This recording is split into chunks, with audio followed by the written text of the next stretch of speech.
So what can we take away from our panel discussion today? First, I think, would be to encourage everyone to define the crisis broadly. Yes, the sexual abuse of minors is probably the most unimaginably awful aspect of it. But there's elements that are related, and we need to think and consider all aspects and all manifestations of the crisis. The crisis is complex, and we need to look for complex understandings of its causes as well as solutions.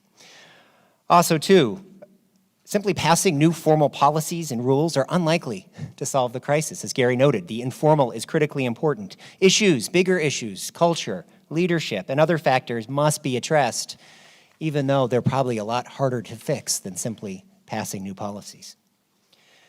Third, I don't think anyone wins if we politicize the crisis. The crisis spans many decades across multiple pontificates. If anything, this shows how the problems in the church are in part institutional in nature and really deep-rooted.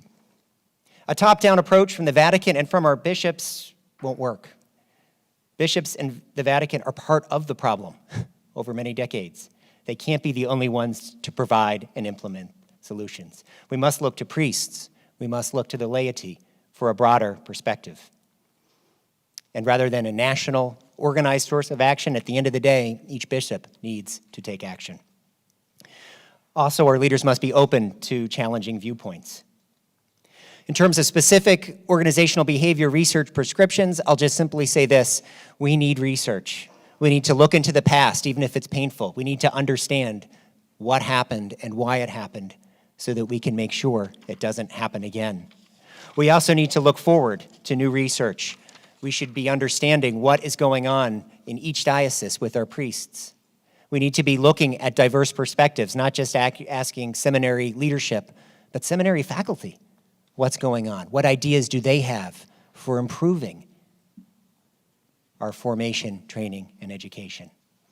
Bottom line is, we can't be afraid to ask questions and deal with whatever it is that we find from studying this.